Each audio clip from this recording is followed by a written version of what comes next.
Like, where I've done it in one class, the people are, you think you can be, why would they want you to be? Oh, you don't, I'm gonna go on mute, okay? That's why I'm trying to figure out, I'm afraid if I muted it, I did mute it, I'm gonna go back and change it, because I'm afraid it's not gonna hear it.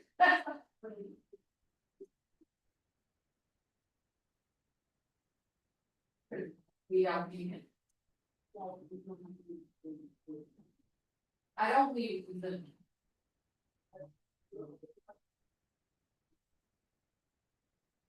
I know you sound great. All right. You did?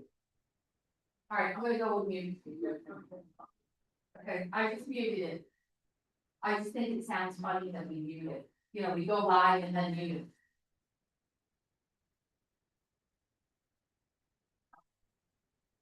Okay. All right, but when you muted it, it worked. The next day recordings, I mean, you could hear it. Okay.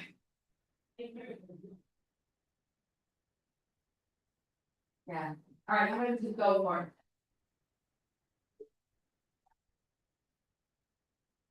I hit the sound button, it said mute.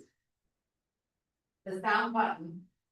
Where it goes up and down, the sound thing. I hovered over it and it says mute, so I clicked it for mute.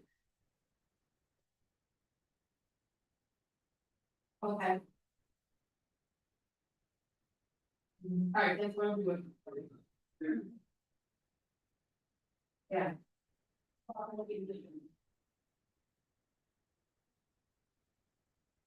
Let me just. Yeah, that's true. I just want to be able to do my meeting.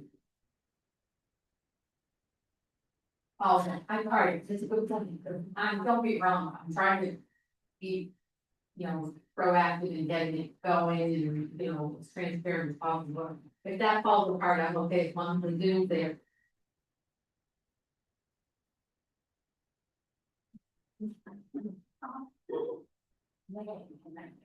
May of last year.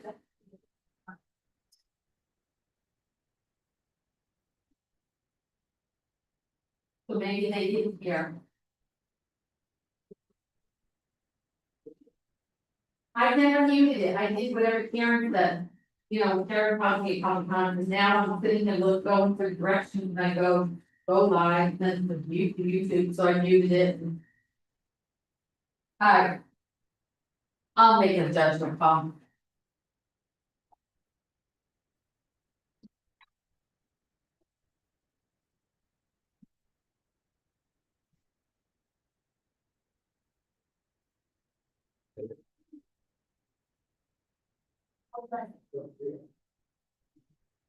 What did she say? So it must have worked.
Yeah, it's another test. I got a test going, but I didn't start.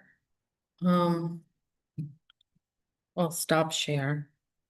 So you are in practice session, You want me to sit over there and make somebody and then, but how do I see practice session? Oh, me neither. Content of this webinar is being sent to YouTube. so I'm just gonna talk over there on one of these mics, because we know that mic is. Right, I see you going over there. So let me just. How do I see practice session? Oh, me neither. So it works. Content of this webinar is being sent to YouTube. So I'm just gonna talk over there on one of these mics. See how Yes, you no, sound that- so distanced to me? Right, I see you going over there. But that's hard to So, hear them. Let me just. How do I see practice session? So did Oh, you- me neither. No. Let me go. Look. Content of this webinar is being. Let me go. Let's try, can we try one where we do mute? Yeah, let me go and see if I did. No, that was muted. I just went back and looked. That's muted. So let me try it unmuted. But that you always unmute it, right? I was in mute. Yeah, no, that's muted. That's right here is where I hit it. Swing your microphone away. Okay. I swear, that you're getting picked up by the computer. Oh, yeah, you're right. So. So he does. Good night. He does say, if you need to unmute arrow, choose microphone line, speaker line. I don't know what that is. No, I'm going to Zoom. Oh, I don't want to get here. Webinar. Oh, where's my thing? Oh, here it is. All right, if need be, on mute arrow choose. Where's the mute arrow? So what happens if you mute the Zoom? I don't know that. I mean, Where's mute arrow? that audio right down there? Right here? Whoa. Oh. Well, no, microphone array, that would be easy. Noise removal is default. Speaker headphones, microphone array would be those, right? Microphone array is all of this, that makes sense. He said microphone line 3M audio, 1/2 inch. Or half. Right here. 3M audio. Technical wizards are out. All right, we're in trouble now. Have a good night. Good. So why do we have it on Real Tech? I don't know. I mean, so many people have sat there and they've probably messed with it. All right, so how do I practice? All right, we practice. So now I'm gonna go back to YouTube. You're not. Yes, fine. Bye, guys. Hi, Have a good night. see you in the morning. Bye. Bye.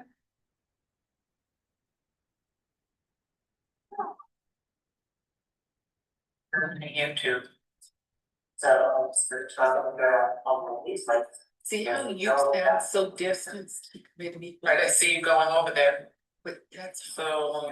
Let me just. How do I see practice session? Oh, me neither. No. Let me go. Content of this webinar is being. Let me go. Sorry. Yeah, let me go see if I did. No, that was muted. I just went back and looked. That's muted. So let me try it unmuted. But that you always unmute it, right? Yeah, no, that's muted. So hard to hear. I changed the Right line. here is where I hit it. So that's the microphone away. Okay. I swear, you're getting picked up by the computer. Oh, you're right. So. So he does say, good night, he does say, if you need to unmute arrow, choose microphone line, speaker line.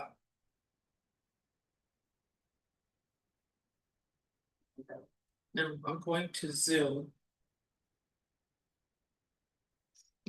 I'm gonna get here, webinar, but, where's my thing? Oh, there it is. All right, if need be, on mute arrow choose, where's the mute arrow? So what happens if we need this? I don't know that. Where's the mute arrow? Right here?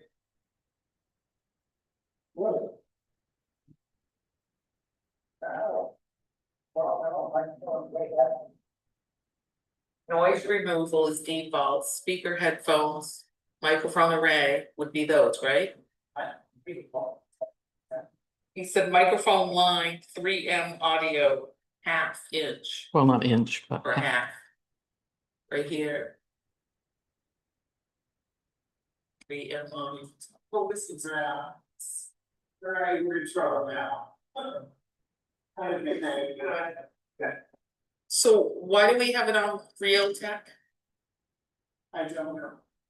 I mean, so many people have sat there and they've probably messed with it. all right, so how do I practice? All right, we practice. So now I'm gonna go back to YouTube. Okay.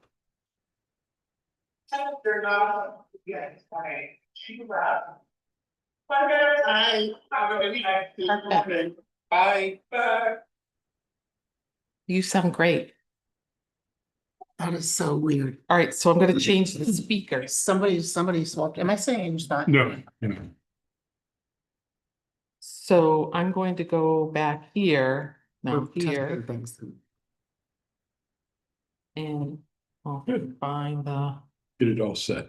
Yeah, well, we haven't, the YouTube has not been picking up the voices except for who's ever at the computer. Oh, So, I mean, even with it's, these microphones? yeah, so I think, we Slow just changed the setting, speaker. microphone Ah. setting on there. And I think I think somebody had changed it or we changed got it or it. something. Yep. So now we're better. So I pushed the microphone line to half and the speaker line to half, so let's see how it goes, but you sounded perfect. Okay. Good. My work here is done. Oh, you could stay. This is the kind of technical stuff I'm good at. just sitting I'm not good at talking. Fiddling with the computer, I'm not good at. All right, so that, I was at a Conservation Commission meeting today and that was the result of it. Oh, I mean, you can read that and I'll tell you more. I gotta get my package. okay.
Suppose we could start.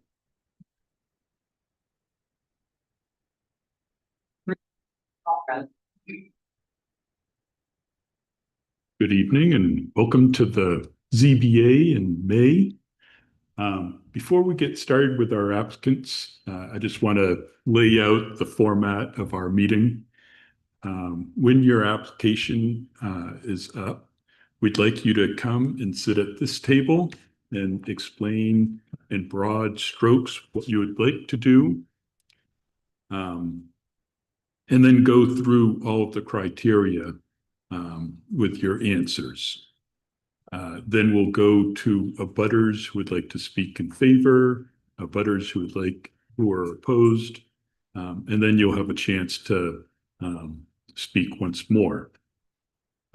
Are there any questions about the format?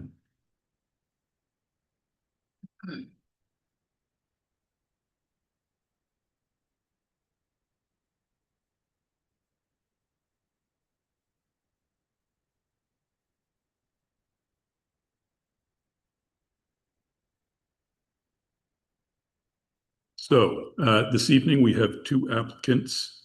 The first application is number 2026-3 Starfish Suites LLC, Dan Hines. Request for a special exception to permit the conversion of a single-family detached dwelling into a two-family attached dwelling pursuant to Table of Uses 3.6.A.5 of the Hopkinton zoning ordinance. The property is located at 470 Jewett Road, tax map 256, lot 14.1 in the R3 district. So if you come up here, and when you come up here to speak, please state your name and address. Thank you, Dan Hines, for Starfish Suites LLC, the address for that being 470 Jewett Road in Hopkinton. And so as you laid out, I'm looking for a special use permit to convert a single family into a two family. At the outset, I'm not looking to make any additions to the place, so there won't be any exterior work or anything like that. The only things that would be done exterior are, I anticipate splitting right now. It's one propane gas serving the entire house, obviously. And if it were split, I would expect to have a additional propane tank outside. The other thing would be, I would want to have an additional electric line coming in. I spoke with Eversource, they said that would be fine. I do not anticipate splitting the septic, so that would remain as is. And I don't anticipate adding any additional bedrooms or anything. So my position would be this shouldn't increase specific needs, but I'd be happy to go through the different criteria to spell out that in more detail. Yes, please. So first, allowed by use, this ordinance does specifically say that a two family can be allowed by special exception. So that one's pretty straightforward. No hazards to the public. It's can remain residential. There's not going to be any type of industrial or anything going in there. There shouldn't be any any additional odors or anything environmentally hazardous. So I can't anticipate anything hazardous being by splitting it into a two family. In regards to no detrimental value, the primary reason for this is I think it would actually increase the value of the property. And by increasing the value of the property, it would increase the tax base for that specific property, effectively lowering everyone else's taxes. So I think it would not cause any decrease in value. That would go against the intent of splitting it. And I do think it would actually increase the value of it. No safety hazard. I don't anticipate any increase of traffic or anything like that. There's already a private driveway there. There is a easement for part of the driveway shared, probably the first 30-ish roughly feet that goes into the street. But I'm not looking to increase any parking spots or anything like that. There's already parking off of the driveway, and the property already has a 2-car garage. So do not anticipate any increase in that regards for traffic purposes. No increase in demand on services. Again, not adding any bedrooms or anything like that. So the same amount of people, I believe, that could be in a single family as is, could be in the two family. So the house is weird to describe. It's basically, it's been called Marshmallow House, Starfish House, but basically there's like 5 or more different like little pods, we'll call them, which are rooms going off the side of the house. And my plan is basically split it down the middle. So that's how it would ultimately be. No significant increase in storm water runoff. So there is septic on that house already. And I don't anticipate there be any increased stormwater off because I don't anticipate there be an increase of people living in the house, splitting it this way. Appropriate location. So the property is roughly on 2 acres of land. I believe it presently meets all of the setbacks. It's not particularly close to any of the boundaries. And again, no additions or anything are anticipated being on the outside. So I'm thinking a setback should be an issue. Health and safety should not be an issue. Just because I don't anticipate there being an increase in services or anything like that being used. Public interest, I think it is in the public interest. The statutes or the ordinance rather lays out that these are approved by special use. And again, I believe it would increase the tax base overall because I believe it would increase the value of the property. I'm happy to answer any questions. Great. Well, thank you. Thank you. It was very thorough. Are there any questions from the board? Yeah, I have one. I actually reached out to Karen on it. So do you know, or does Karen know if there's a requirement for the to look at the septic situation because you go from a single 5-bedroom to a 3-bedroom? Yes, thank you. So Karen did bring that to my attention prior to this, that there may be. So to answer your question, I don't know, but I understand it would have to, DES or whoever may have to approve something ultimately. So it could, I don't know what their requirements are if they would. So I don't know, but maybe. But yeah, I guess if it were approved, I would be fine with the condition that whatever state, obviously DES or whoever signs off on it. I did reach out today to the Department of Environmental Services, Darren King, who's one of the reviewers. And yes, you will need a permit from them. They consider it a change of use.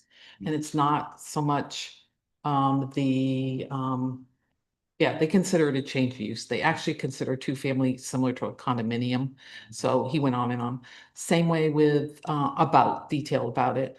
A system that's 20 years and older needs a new approval. He went on about how even if, and I learned a lot, even if somebody has a 5-bedroom approval, but they are utilizing 3 in the main house and they want to do a 2-bedroom, 8 accessory dwelling unit. Because your total unit is going to be 7. Yeah, they said you still need approval from them. So I didn't realize that part. So normally what we would do, just so you know, is at the time he applies for the actual building permit or the change of use permit, if approved here, we will require the septic approval. So it's not something that we have to condition. No, and if you feel more comfortable about it, fine, but we will have to require it to cover us. I'm also curious about the capacity of the garage. Could you confirm that? I think you mentioned 2 car. Yes, 2 car. Okay, so is there a plan for the additional parking needed for additional family members if there's 2 families rather than 1? No, so right now the driveway has spots for at least 3 cars, depending on if someone wanted to park around the driveway, but there's specifically a spot for at least 3 cars there now. So, but yeah, the driveway sort of loops around. So part of it's more level than the rest, but because anticipated that the people could use the parking spots that are already on the driveway. Okay, thank you. How do you like living in one of the most unique houses in Hopkinton? It's coming along good. So yeah, it's certainly interesting, but yeah, going through it and it's been going good so far. Good. It's not, well, I guess it is, one of the conditions is sort of life safety. So when you build an interior wall to create 2 units, I think there's some fire code issues that wall needs to meet. So we might want to. We will inspect the framing framing any rough electrical, any rough plumbing or whatnot, before installation. And it will be outlined on that bill, that change of use permit. Okay, and yeah, I had it in my original application. I didn't put it in here, but I would anticipate adding one shower. So there's already a bathroom, but the bathroom where I'd be dividing it does not have a shower. So I would have to add a shower, and I would also be adding a kitchen.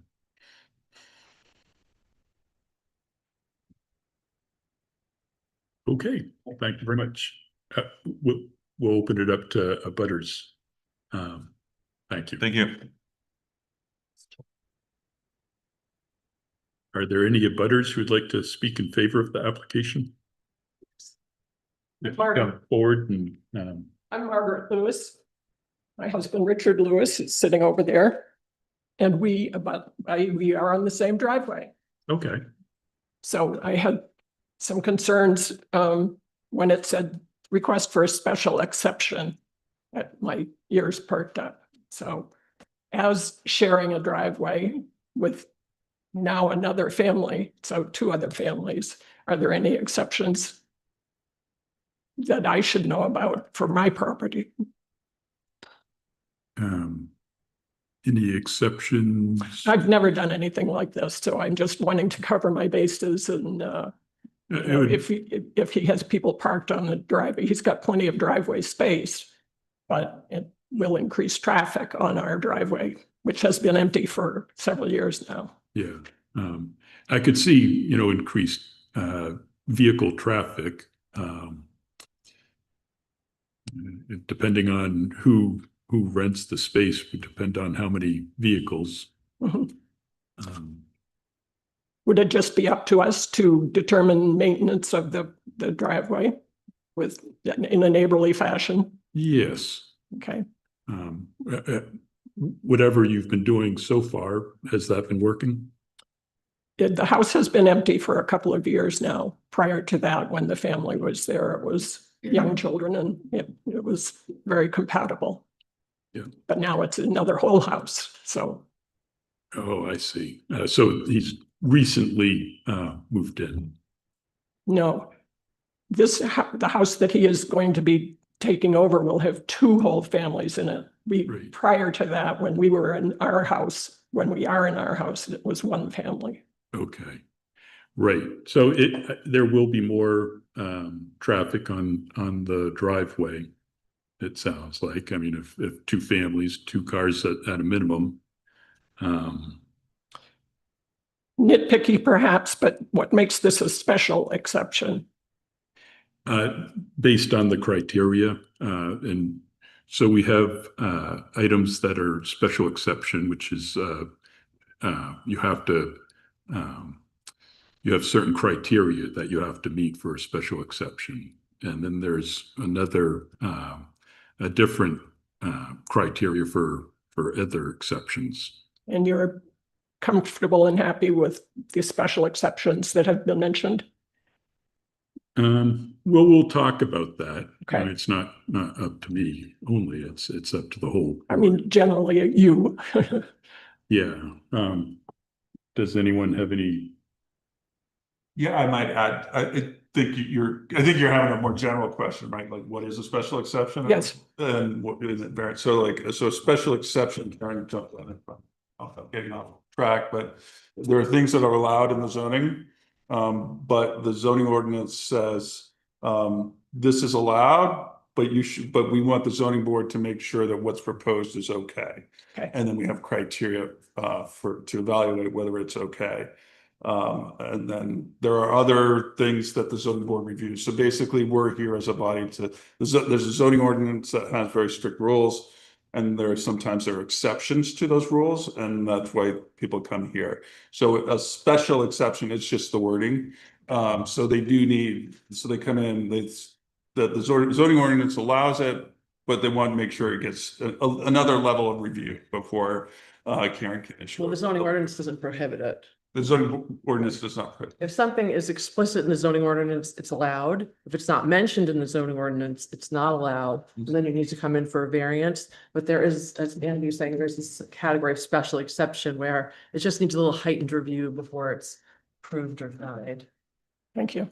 So if he wanted to come in and put in, 5 families, then we would review it and we may have, more of an issue with that. It's been interesting because on the other side of that house, there is some building going on, and our initial thought was that that might be the exit, the driveway exit. And I don't think that's happening, but that's okay. So Dick, anything else? No? Is your concern to understand, just so I understand, your concern is the volume of traffic on the shared driveway? Correct. And then how the costs are, because you have an easement and you have shared driveway, you have shared costs, and how you will share the costs. Thank Are you. those your two Yes. concerns? Well said. I want to make sure I understood. That's all I. Any other questions for? Okay, thank you. That's for the next application. Okay. Thank you. You're welcome. Are there any other abutters who would like to speak in favor? Any abutters who would like to speak in opposition? Okay, Mr. Hines, would you like to address any comments made? Thank you. Yeah, I'd be happy to speak with you about it because I don't know. Please speak to us. Sorry. Yeah, there is 30, 50 feet roughly of the shared driveway. And I don't presently know if the costs are appropriated in any way or how that was gone about. I did know there's an easement there for that. I don't know why that right of way existed. In my research of the title, I gather it's just because it has been like that for a very long time. So yeah, I'm happy to speak with the neighbors about the shared cost of that because yes, it could increase the use of that portion. Yeah, I mean, working with the neighbors is probably the best way in figuring out how, when, who is going to maintain the driveway. Mm-hmm. They're very nice people. Are there any additional? Go ahead. Just that if you have increased volume and depending on what the easement provides, I assume that you would make an equitable distribution of how those costs are allocated, meaning if you have 4 cars using that driveway and they have 1, that you will make an appropriate allocation. I assume you'll be fair with your neighbor. Yes, or if it wanted, I don't know how you best word it, but if you wanted to get involved and make that conditional, I wouldn't object to anything like that. I do want to know that the easement's been there and is there because the number of driveway permits will not be issued for these homes. Also, the easement does not spell out the actual size nor walking traffic, vehicle traffic, or costs. Is the easement on your property or on theirs? So the driveway is on your property and your property has an easement to access via that, right? And there's another parcel that has. And the town won't issue another, is it state? State won't. Yeah, the state won't issue another driveway. Right. Okay. But there is another law as referenced that also has an easement. It's not just these 2 parties. There's another one. Okay. There's another easement on that drive. Does the easement go from your place or their place? It would pass through those. And speaking with the neighbors, they told me that they did get the state to approve their driveway. So I anticipate that's going to be terminated. But as of now, it exists. But Well, they did. I apologize. Yes, I've heard that. I take back what I said. Well, it is presently there. So I guess if they were to use it, it would also go through that. They But could still use the easement or the new driveway if the state approves. yes, the reason they wouldn't, I don't anticipate they would use this easement is it doesn't attach to their land and they would have to build things up. It would just make no sense for them to use it. Okay, sorry about the confusion. That's a lot 14.2, the K or lot that. Yeah. Yeah, so it's towards. So you have a right of way across the Lewis lot to enter your property where your driveway is now. Watch out for the cables. And then there's another kind of rectangular easement, a right of way off. They would have to get Yeah, they're right of way easement somewhere in here, which made no sense, but they did get a permit from the state. Now they have this new line. coming. Okay. So. Is that empty? It's on that site plan. Sorry for the confusion. Okay, if there are no additional questions, thank you very much. Thank you.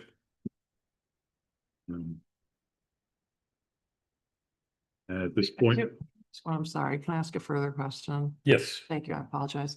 Thank you, I'm sorry. Would you? You don't know how many tenants would be if you rented it. It could be a family of adults who have multiple cars. Would you be willing to put a condition of a limit of cars?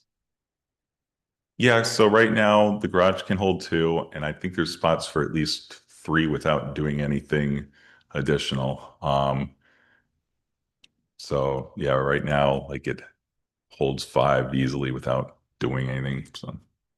So the only thing I would recommend, just, the newest legislative change that we could only require 1 parking space for multiple family residential homes. I don't know if limiting the number of vehicles you may want to consider that. So you did think that limiting the number of vehicles is not, I'm just throwing it out there. I just do Yeah. know that communities had to change their zoning as we did for a single family home, whether they have 8 children that they're gonna drive or whatnot, or multifamily up to so many units. Yeah. You can only require 1 on-site parking per unit. So I'm just questioning whether or not if you limit the number of cars, is that considered another way to get around the number of parking spaces? I don't know.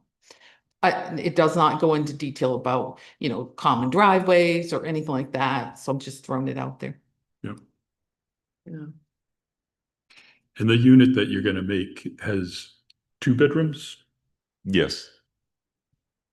Okay. So currently, he's only required to have 2 parking spaces. Excuse me, if approved, he'd only have to have 2 parking spaces. Okay. You'd only have to have, but he could have more. He could if he wishes to. The town only has to require 2. Right. So I don't know that the town can require more than 2. 2 per unit or 2 total? 2 total. So then this can be a limit of 2 total.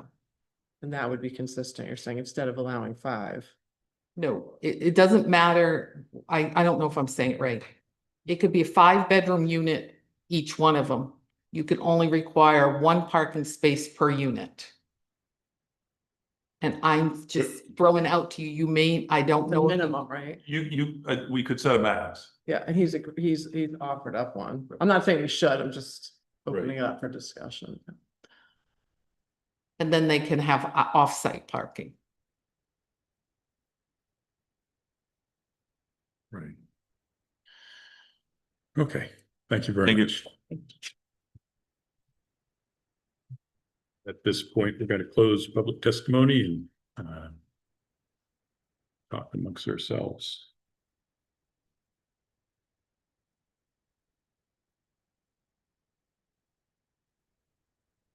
If the apartment has 2 bedrooms, you would think that they would, well, I don't know. I mean, you could have 4 people, 2 people in each bedroom, right?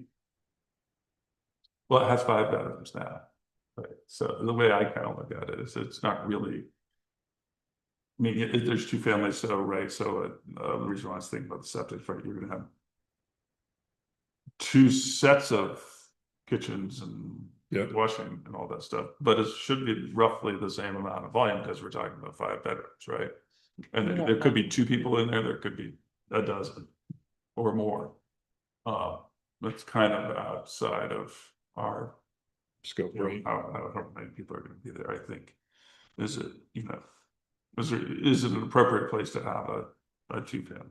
I think it's kind of. Well, I think it's relevant. I'm not saying it's determinative, though. It is relevant because they do. It is an existing house on a shared driveway. I mean, I'm comfortable for the most part with that it meets the special exception. Just not sure if there's any way to address concerns. It is shared driveway. They both knew they had the shared driveway. There is gonna be increased volume. That always happens when there's an empty building and then somebody moves in. But I don't know, what do you guys think about the increased volume? I'm hung up a little bit on what is a substantial increase in the level of traffic. It's not so much the parking spots for the cars, but it's the coming and going, right? Like if it was my shared driveway, I would have concerns, like is 2x substantial increase? Kind of. So I think that's, I don't know. up But a for family, debate. a family could live there with 8 kids and they could all be driving, it's just because it's still a Right. thing. So. It's true. We do have that on our street. Sort of joys and pains of shared driveways. Yeah, I mean. It's in the deed that he's got the right to pass. That's kind of what it, unfortunately, with the state limiting the curb cuts on the state road, we don't. Yeah. Yeah, it's pretty steep there because it goes pretty high up. And the site plans are a little short there. If there was an increase in bedroom count from what was there, I could see the argument for, you know, an increase.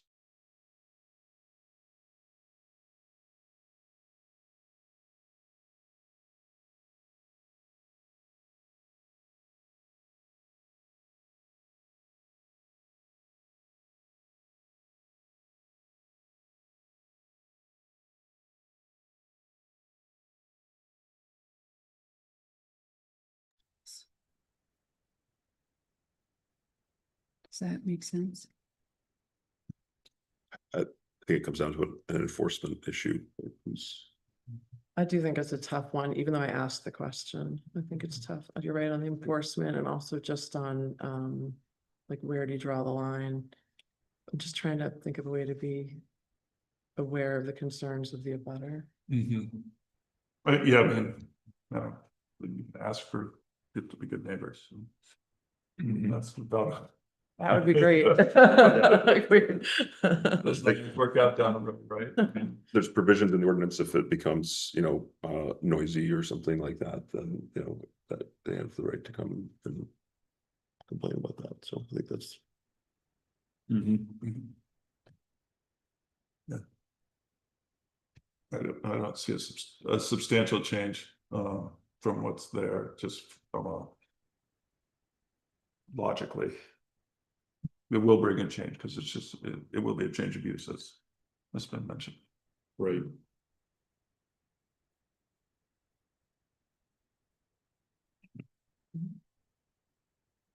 Do we think that we want to put something in as a condition? Or leave it as is?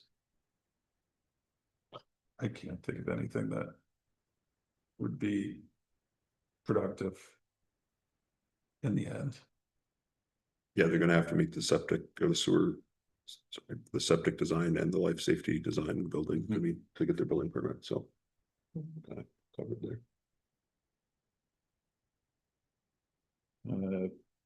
Is there a motion? I'll make a motion to approve the special exception. Second? Second.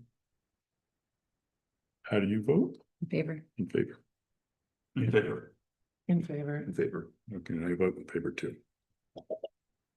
Congratulations. You get to go to the next step. Yeah. Be a good neighbor. Yes. Work together.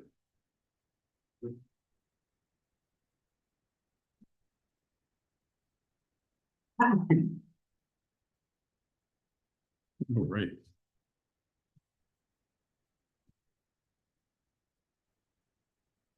And our second application for this evening is number 2026-4, Higginson Land Services. Karen and Michael Florentino, owners, request for a variance from the provisions of section 11.9 of the Hopkinton zoning ordinance to permit the construction of a residence within the wetland buffer setback. The property is located at 150 Kearsarge Avenue, tax map 101 lot 43, R1 district. Hi, Hi. Dan Higginson, Higginson Land Services. I'm at 76 Patterson Hill in Henniker. So what they're looking to do is replace the existing mobile home that's there with a new residence. They've had some problems with freezing pipes and such, and it's kind of been expanded on. It doesn't really warrant reconstruction of the existing house, so they're looking to build a new house. There's a garage in the back that they're going to take down. A portion of that area will be parking, a portion of it will be permeable area. The house is going to be moved slightly north. Right now, the driveway is kind of a pinch point going by the existing house. It's very, very narrow. So moving it a couple of feet to the north outside of the existing house footprint, which does move it closer to the buffer, to the wetland. For all practical purposes, to get by the house just makes all the sense in the world. And we're only talking about a couple of feet. Square footage wise, existing house and garage, new house, relatively similar size. The existing area in the wetland buffer adjacent to the house is all already established as lawn. So there's no buffer there at all. Well, very little, but the area adjacent to it being the lawn is going to be lawn in the same fashion as it is now once the house is done. So our mission here in protecting the wetland, the buffer is substantially gone and there's going to be no change to where the buffer has been removed. The existing house just has regular roof, flows out on the ground, sheet flows into the wetlands. So we're proposing crushed gravel drip edges that are a couple feet deep so the water will infiltrate. So it's not as much sheet flow going directly into the wetlands. So it'll go through groundwater. The garage that's coming down will be a reduction in impervious area as well. So we're working within an area that's already disturbed, not disturbing anymore, and attempting to make it as much better as we can in the process.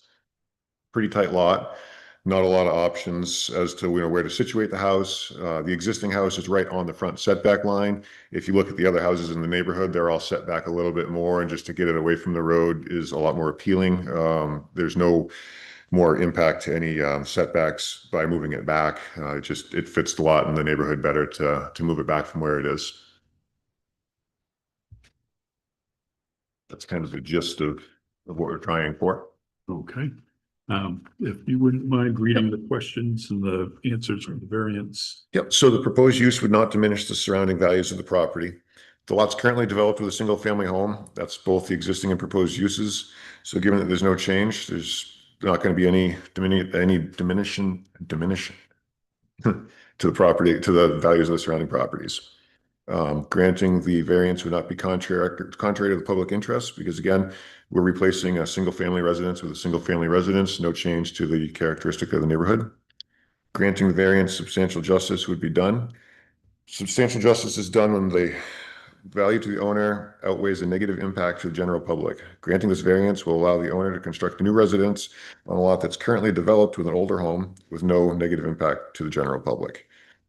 The spirit and intent of the ordinance will not be broken by granting the variance, because the spirit of the ordinance is to protect the wetlands, requiring a 50-foot buffer that can't be altered. In this case, the existing house is approximately the same distance from the wetland, and the proposed house and all development proposed in an area that is currently altered as lawn. Currently, there's no buffer to the wetland. The wetland will be protected by installing stone drip edge to infiltrate roof runoff. And no fair and substantial relationship exists between the general public purpose of the ordinance provision and the specific application of that provision of the property. Because the purpose of the ordinance is to provide a buffer to protect wetlands. In this case, there's no existing buffer, as the property is already developed. The proposed use is a reasonable one. I always write the question back, because the existing and proposed uses are the same, and the proposed house and lawn will have substantially the same impact to the buffer as the existing house and lawn currently do. Thank you. Okay. Any questions from the board? I'm unclear. You're moving the existing garage. Are you Removing. removing? That's what I Removing. was. Yep. I was okay. Thank you. Yeah. So right now the garage. So if you look at where the driveway is, so if you essentially squared that off, within the existing building. So there's some of it that would be impervious as driveway, but then some that would be pervious that's where a driveway will not be, where a garage is now. Thank you. Mr. Chairman, I've got two questions. Yep. Dan, do you have a rough guess on the square footage swap? It looks pretty close when you take. I didn't, that's something I guess I should have done, but it's 30. 200. So there's Did I write it an down? additional 230 square feet in the buffer, or there's a delta? There's an additional 230 feet in the buffer. 30 square feet. Okay, thank you. The garage is outside of the buffer, I believe. I grabbed a draft plan, so I didn't have the buffer line on this. Looks like part of the garage is in the. No. Is in the Okay. buffer. Okay. Has there been any consideration to slide to the southeast another 7 feet to be closer to the setback line on that side and get less impact away from the wetland? So that's the driveway side. Okay. And right now, the existing house, the driveway is only a couple of feet off of the existing house. It's really tight to get by. And then the neighbors have a fence right over there. So moving it over, unfortunately, does move it closer to the buffer. But for access around the house, it would be very difficult with like an emergency response vehicle to get through there. Certainly, they aren't getting deliveries or anything like that. But it's in my regular 3/4 ton pickup truck. It was noticeably tight when I went by. I was like, well, mirror to house. So moving over a couple of feet is obviously not ideal for the buffer, but it's pretty paramount to the site. I think I scaled it, is it 10 feet or 12 feet or something? That distance from the property line to the building? It's 22.9. Oh, 22. That's the new. Right. So existing. I think I scaled it to be, I don't have my scale. It's more than 15 because it's outside of this. Correct. Yeah, it's maybe 17. So 17 feet isn't enough for them to get around? So you've got the driveway and then the neighbor's fence. You need room for snow removal and such. It's pretty tight.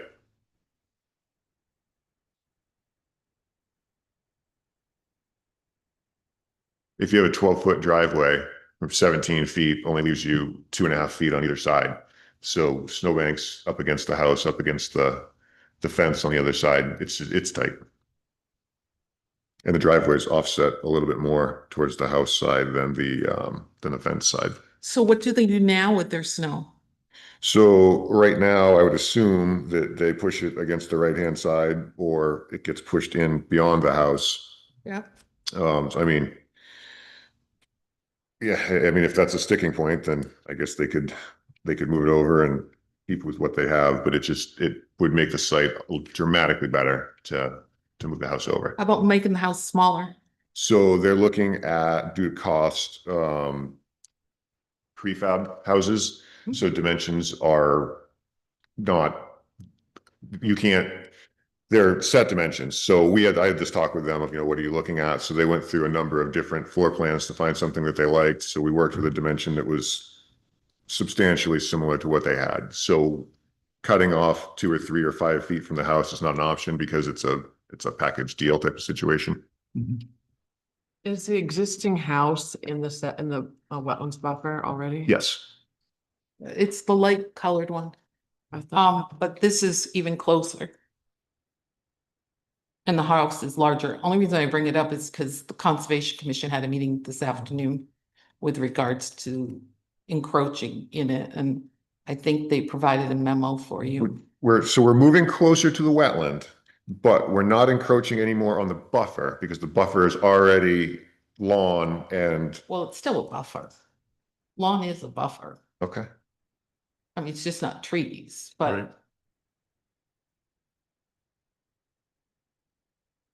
So if you're developing a new property and you have the 50-foot buffer, you can put your lawn out into that as far as you want. No, you So can't. lawn is not a buffer. A lawn, no, you can't put your lawn, you cannot change the buffer. This is a grandfathered situation. Okay. But no, you gotta leave it in its natural state. So, but I'm just saying, this setback area is a buffer. Whether it's trees or lawn, it's still permeable surface where everything gets sheet flowed through. I just don't want the general public to think that with this new ordinance that there is no buffer there, because there is. Hmm.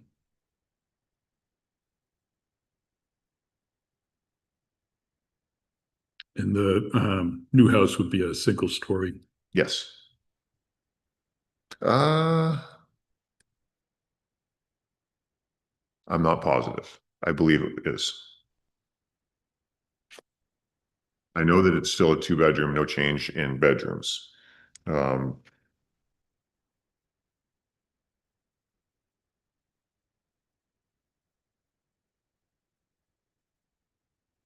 they concerned about the function of losing a garage?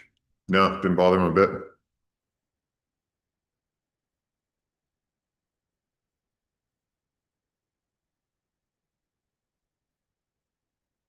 Is the circle on there, is that a well or something? What is the circle on the site plan? Manhole or just My survey. artifact? He's off of that. Okay.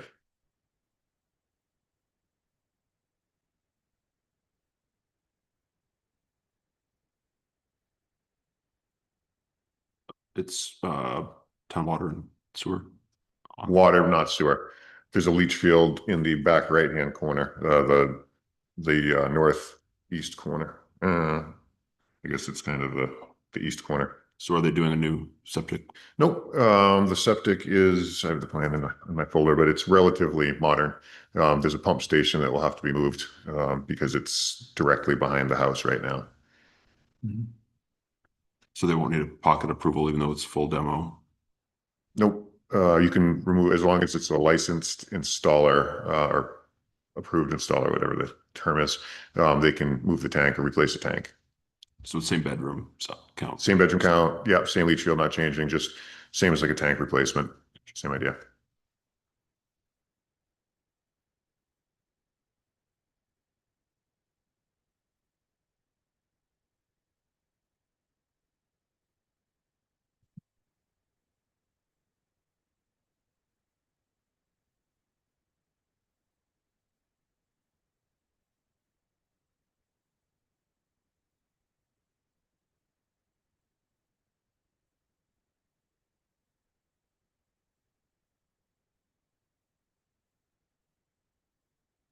How wide is the house, proposed house? 24. 24. Oh, it says it right there.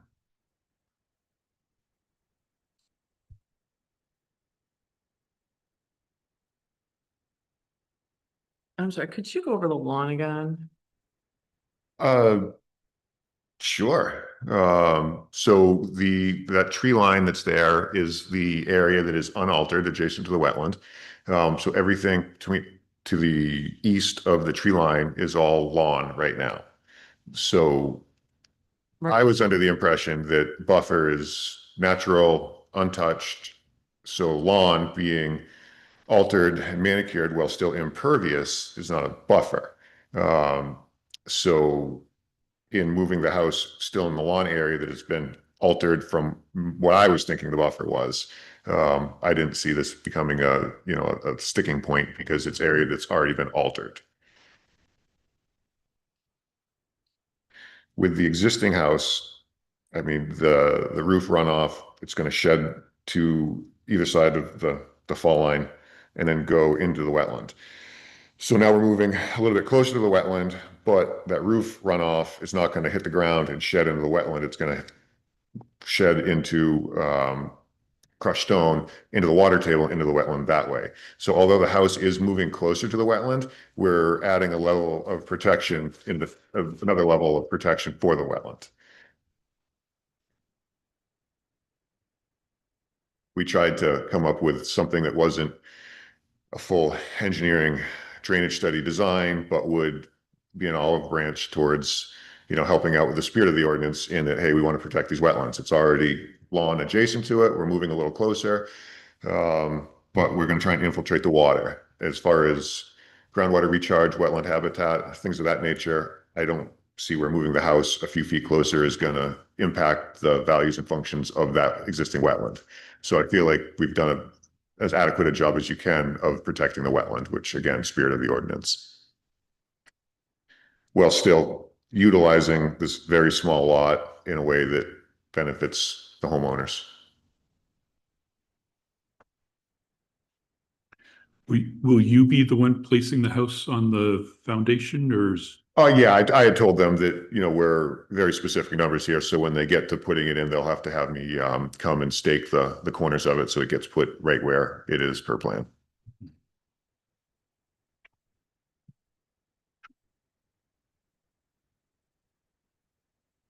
And the town requires plot plans anyway, so that'll have my stamp on it with dimensions. So you're a land surveyor? I am, Okay.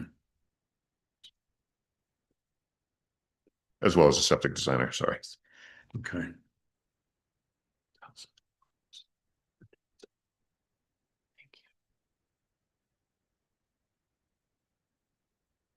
Do you think the applicant would be open to doing some sort of mitigation for the runoff on the driveway? I know there isn't any now, but just Some more stone drip edge.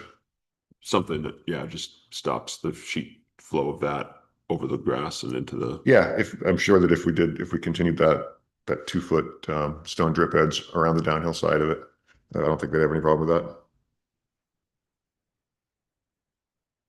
At which point, all of the runoff would then, from the whole entire site, would then be captured. Yeah, which it isn't now. Nothing is captured now. Right.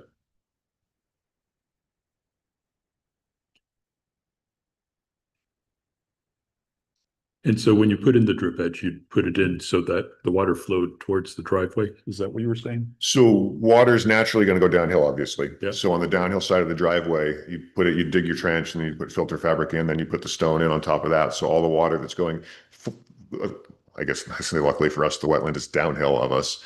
So we can protect. If the wetland is uphill of us, there's not really a lot you can do. Right. But so then all the water that's untreated coming off of the impervious surface would then catch that drip edge and get down into the water table, join the water table through the soil versus on top of the ground into the wetland.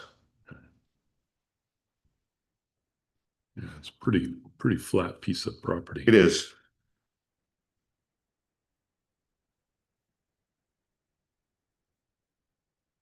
Any additional questions? Jessica? Thank you. The existing house, when was it built? Has it been there Long time. a long time? It's a very old mobile home. And then there's at least 2 additions onto it. When you walk into it, it's got like 2 different floor levels. So they were, you know, it's not worth putting money into to update it because it's kind of, you know, hodgepodge together. So that's where the, you know, tear down and start over comes from. They've been fighting the losing battle of, you know, fixing it as they go for a couple of years now. 1960, according. I was gonna say, I believe it's a trailer out of the 60s, but I couldn't Been here remember ever for since sure. I've been here. And it's not currently removed. It's still there right now. Yeah, they live in it. Yep.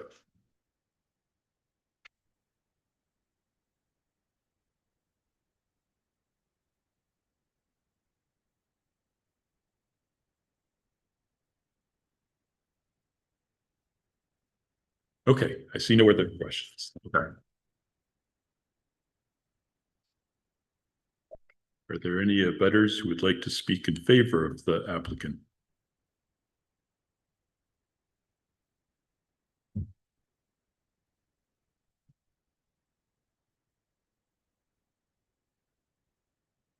My name is, sorry. My name is Ron Klamarzik. I live at 24 Spring Street, which is across Kearsarge Ave from this dwelling. Full disclosure, I am chair of the Conservation Commission and was on the Wetlands Study Committee that came up with this ordinance. However, I am speaking for myself and not for the Conservation Commission or the Planning Board's Wetlands Committee. Also, full disclosure, the dirt underneath the garage came from under my house when I dug out the cellar. Also, I bought my house in 1985, and there's been several owners of this property since I moved in, and they all have tried their best to adapt a mobile home into a house, and you can barely see that it was a mobile home now, but there is one in there. It was pretty obvious when I first moved in, and this is a situation, and Karen can probably back me up on this, that when we were discussing the wetlands ordinance, we knew something like this was going to come up. The wetlands ordinance works fine for virgin land or forest or something where there's no development, but we have a lot of properties in town that abut wetlands here.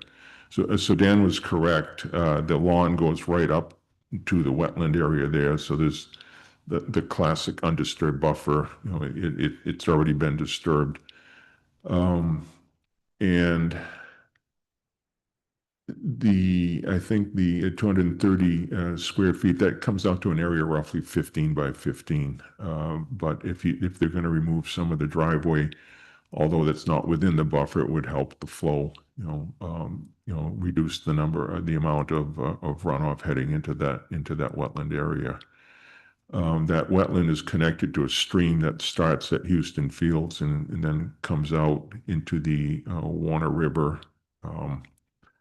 Across Park Ave and through the Haynes property. And it is kind of a groundwater discharge area. There's a lot of water that, it's not just runoff, but there's a lot of water in that whole section of town.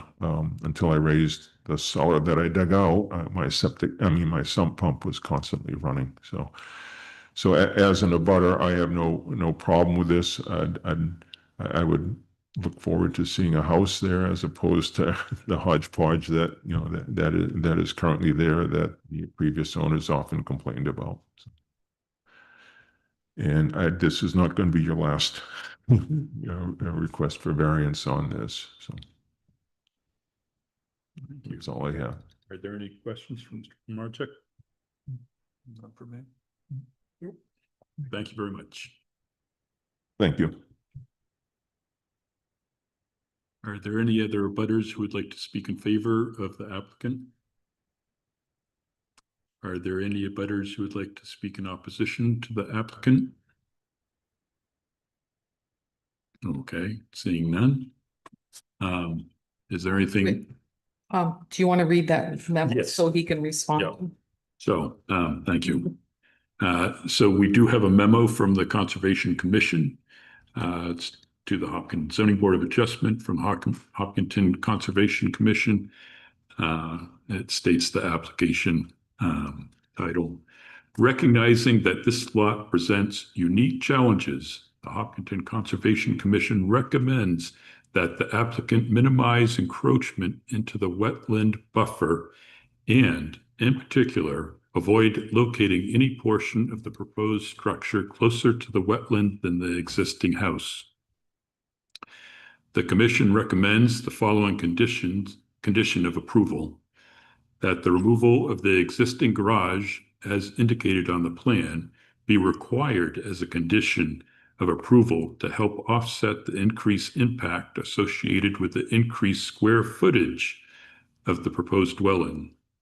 The Hopkinton Conservation Commission would like to note that a maintained lawn provides some buffering function, although it is not as effective as undisturbed land. For clarification, the Commission considers the public interest to include environmental protection, including the protection of wetlands. A wetland buffer is understood to be a defined setback from wetlands, within which the land should remain in an undisturbed natural state. Just to add to that, because then you can address, I know some of the commissions are, they looked at rotating the house, shifting. I haven't heard you guys talk about it, but they looked at, angling the house the different ways. Is there a reason why it can't be angled, in the direction of the garage or something like that, in order to get it further away from it? And commission members are here. So I mean, All typically, that's on that letter right there. right, typically you look at a house and it runs the long way with the road. I mean, could we turn the house 90, push it back where the garage is, maybe get it out of the buffer and not even be here? Maybe.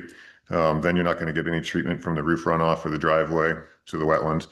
I don't think it would look good at all on the site, and the leach field is back there. We have to have some minimum distances to that.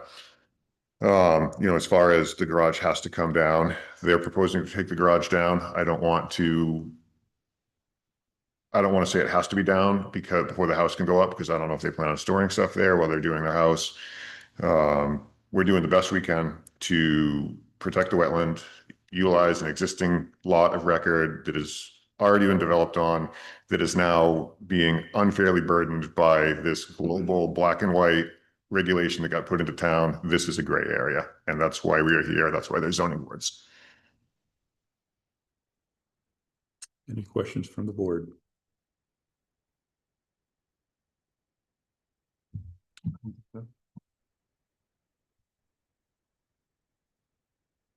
Okay, thank you.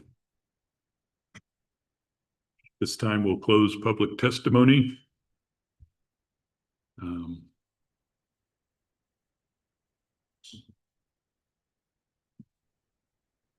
You're a wetland kind of person. You look like one. So, is, in your professional opinion, is the extra drainage proposed going to be sufficient? Yeah, it's better than what's there today. Yeah. Which is nothing, right? I mean, yeah, the water's gonna infiltrate from the roof into that stone pit and make its way down through the sand filter around the foundation.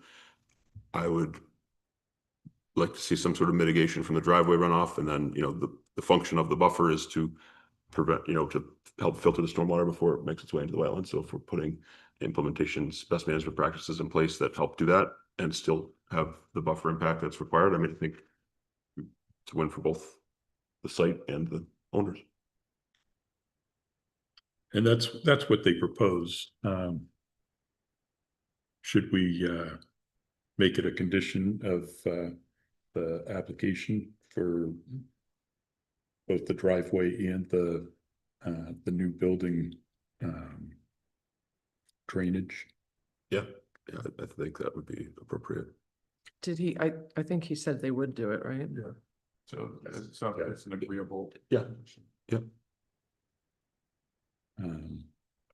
I think it doesn't need to be a, to the applicant's point, a restriction in the timeline, but I think it needs to be noted that the garage does need to be removed at some point. Yeah, you know? yeah, I you know, they could get the new house up. Yeah. I'm gonna get the calls. So if it's not gone and the house has been there for 5 years, I mean, what's the timeline?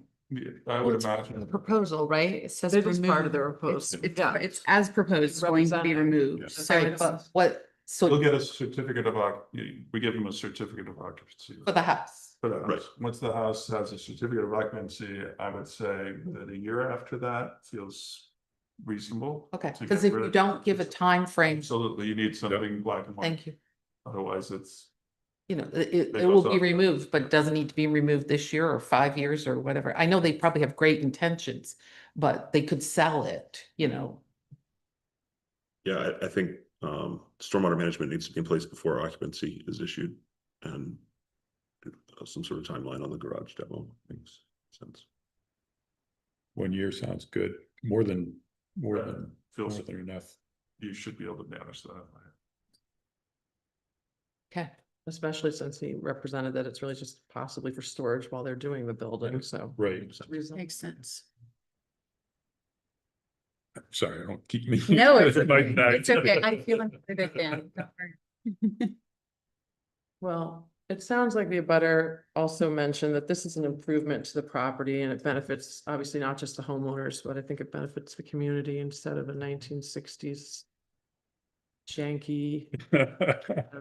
I don't know. I haven't seen it in person, but yeah. Yeah.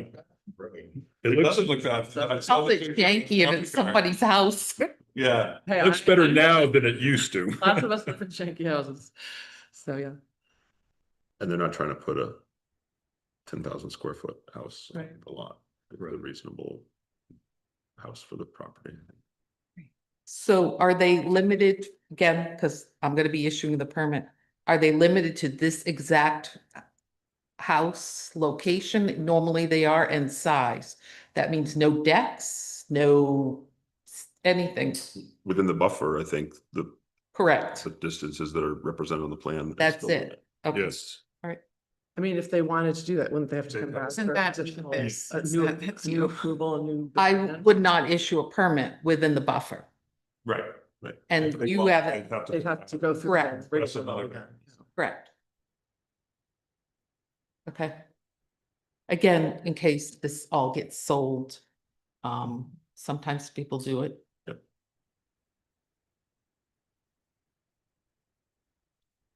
So to reiterate the conditions, so the first is the extra level of drainage on the house and Driveway. driveway, so 1.5 inch crushed stone drip edge on the house and you call it on the driveway. It's just the proposed stormwater management for the house and driveway need to be in place. So is the current driveway gonna remain paved and everything where it is now? So they're not taking up any of the driveway, the pavement? We haven't discussed that. If they have to because of grading, then All right, obviously would be, but they want to stay on the same level, so I would imagine it would stay. If not, it would be, repaired in kind. I'm only asking because it's pervious surface, so Mhm. if they remove the pavement, they're allowed to put it back? Yeah. Okay. Is it paved in front of the garage there? It's all pavement, yeah. Gravel is still impervious. Surface as well, anyway, that would need to be treated. In all reality, gravel is probably gonna have a little bit more sediment in the runoff, than the pavement would. Okay, Mhm. so paved, So it'd be treated either way. All right. Stone. or, that's what I was asking, so if it was gravel, would they still? No, yeah, do it either way. Would they still require it? No. They're allowed, aren't they allowed to have a driveway? It says exceptions are for driveways. They're only allowed to have a driveway 5 feet from that property line. In the buffer area though. If they get a conditional use permit, yes. Well, isn't that the exception in the, yeah. But it's an existing driveway, right? Exactly, Alright. but their driveway is not in the buffer. The Yeah, driveway the is- parking area. Yeah, the parking area in the, All right, so that parking area will remain? Yes. Okay.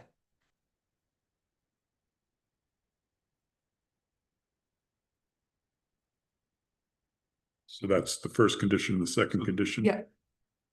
Um, Stormwater management, drainage for the house and the driveway. Maybe the stormwater management proposed for the house will be the same for the driveway and must cover all of the driveway. Okay. Might make it easier.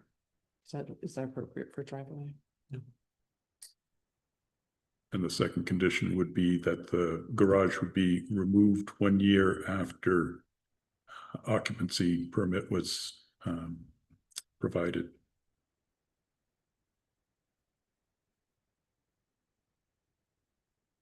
Okay. Anything else? Is there a motion? Make a motion to approve as conditioned. Second, I second it with the two conditions we just identified. Andy? How do you vote? Favor? Jessica? In favor.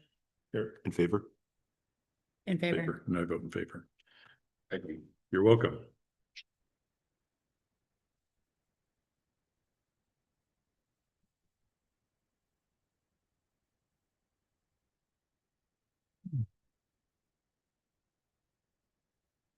So for the decision, I would normally be able to, but I don't know that I'm going to be able to this time. Can you give me how it addressed the variance criteria so I can put it in the decision?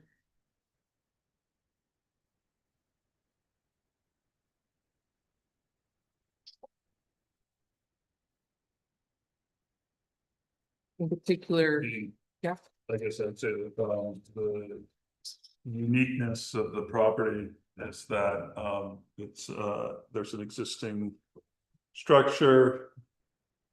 The fence line on the abutting property creates a challenge for Moving the building, vehicles access, okay. further restricting the location of the house. Perfect.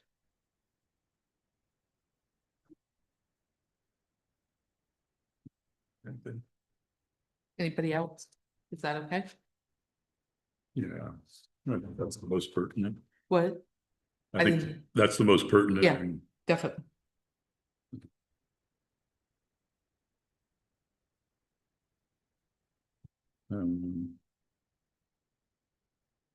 Are there reviewing the minutes from April 7th?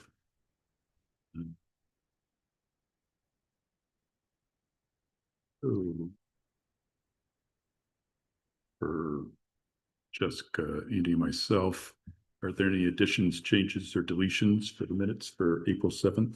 I didn't see any. Okay, all in favor of adopting the minutes from April 7th, signify by saying aye. Aye. Abstain. And 2 abstentions. Who else? Oh, you in, yeah, Eric. Yeah.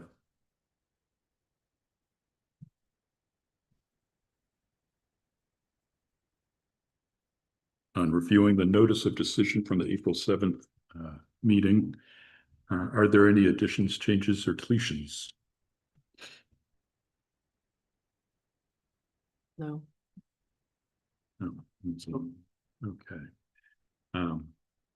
All those in favor of adopting the notice of decision from the April 7th meeting signify by saying aye. Aye. Abstain. Abstain. Jessica, can you say? Said Yeah, aye. okay, yeah, same thing. Is there any other business to come before the board? I have a question about the wetlands setback. So the quantification of the setback requirement is based on the adjacent acreage wetland or the wetland on that site? Wetland on the site, Okay. because they don't have rights to go on to the adjacent parcel. Yeah. That was quite a discussion during review. And during application, excuse me, zoning amendment review, the ordinance prior talked about it being contiguous to a greater wetland and so on, but at that point in time, you could be 3 parcels over and you don't have rights to go on their property to measure things, and so it's on the site. Okay. And then there is the exception, and that it's on the last page for exceptions, that people can replace their homes within the same, locations. Same footprint? Yeah. Okay. I think we're gonna see a lot of these, but I was confused, so wetlands. You were asking, like, you were saying that you can't go on somebody else's property to measure. Correct. So you can go in. That's determining what size the wetland is? Okay. Yeah. So then, but if your neighbor has a wetland that's within the side yard setback, that then creates a 50-foot buffer that bleeds over onto your property. No, the wetlands would have to be on your property. On the parcel in question. Correct. so basically, we're making the wetlands maybe a little bit smaller than they really are.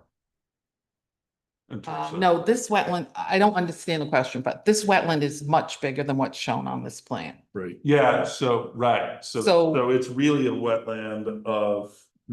Involving Maybe, somebody else's property, but we only, only a surface water wetland, which would require 75-foot setback, but because it's on somebody else's property, we only count the size of the wetland on Correct. their property. correct. Ah. Yeah. I mean, it'd be great. Logically, I think you should count the whole thing, but there's so many restrictions about, you don't have permission to go on their property, you can't test anything, things like that, so. And I went to and spoke at a wetlands, meeting or whatnot, that was outreach to the, just adding this in there, at the library. And it was interesting because they started out asking people if they knew where wetlands were. What they were? Yeah, what their purpose was.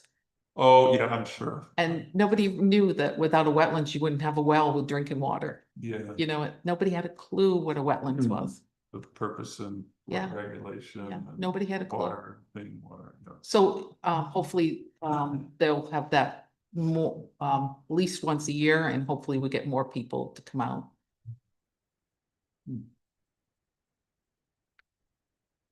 Is there anything else to come before the board? Seeing nothing? Dabbled out. Yeah, 6:39, we're adjourned.